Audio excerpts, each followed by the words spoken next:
मित्रों, मनुष्य जाति के आध्यात्मिक उत्थान में महात्मा बुद्ध का अतुलनीय योगदान रहा है। बुद्ध ने किसी संप्रदाय या परंपरा का पोषण नहीं किया, बल्कि मनुष्य जीवन में आने वाली संपूर्ण समस्याओं के निराकरण के लिए एक वैज्ञानिक दृष्टिकोण दिया है। आइए आज उन्हीं दृष्टिकोणों पर एक नज़र डालते हैं। मित्रों, ज्ञान प्राप्ति के पश्चात बुद्ध ने अपने भिक्षुओं को 4 आर्य सत्य बतलाए। पहला, संसार में दुख है। दूसरा, दुख के कारण है। तीसरा, दुख के निवारण है। और चौथा, दुख के निवारण के लिए अष्टांगिक मार्ग श्रेष्ठ है। मित्रों, आइए इन अष्टांगिक मार्गों के बारे में विस्तार से जानने का प्रयास करते हैं। पहला मार्ग है सम्यक दृष्टि। सम्यक दृष्टि का अर्थ होता है सभी धारणागत दृष्टिकोणों से मुक्त हो जाना। ना कोई शास्त्र, ना सिद्धांत और न कोई धारणा।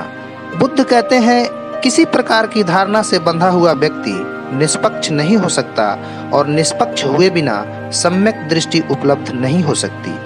दूसरा मार्ग है सम्यक संकल्प। सम्यक संकल्प का अर्थ होता है सहज संकल्प, बोध से आया हुआ संकल्प। संकल्प के पीछे ना तो कोई हठ हो, न जिद हो, न भय हो और न अहंकार।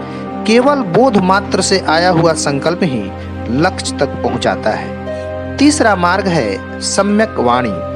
सम्यक वाणी का अर्थ है उतना ही बोलें जितना आवश्यक हो, वही बोलें जो बोलने योग्य हो। बुद्ध अपने भिक्षुओं से कहते थे, भिक्षुओं, तुम अपने जीवन में झंझटों को जिस मात्रा में कम करना चाहते हो, उसी मात्रा में बोलना कम कर दो। चौथा मार्ग है सम्यक कर्म।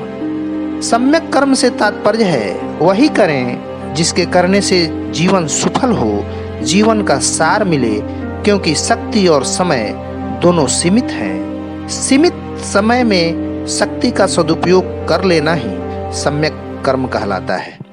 पांचवा मार्ग है सम्यक आजीविका।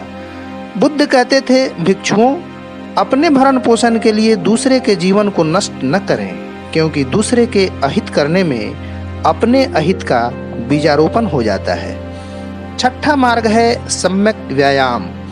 बुद्ध कहते थे, न आलसी बनो और न कर्मठ, क्योंकि आलसी कुछ भी नहीं करता और कर्मठ व्यर्थ का कर्म करने लग जाता है। जीवन में ऊर्जा का संतुलन आवश्यक है, इसलिए मध्य मार्ग अपनाओ। सातवां मार्ग है सम्यक स्मृति। बुद्ध कहते थे, भिक्षुओं, ध्यान करो और अपने स्मृति को ऊपर उठाओ, इसे अपने केंद्र तक पहुंचने में सहायक बनो। ध्यान के माध्यम से होश को कायम रखना ही सम्यक स्मृति कहलाता है। आठवां और अंतिम मार्ग है सम्यक समाधि। सम्यक समाधि का अर्थ होता है होश की परम अवस्था, स्वयं को जानकर स्वयं में स्थित हो जाना। सम्यक समाधि में मनुष्य के समस्त समस्याओं का समाधान है। इस अवस्था के बाद बड़ा से बड़ा दुख भी मनुष्य को विचलित नहीं कर सकता।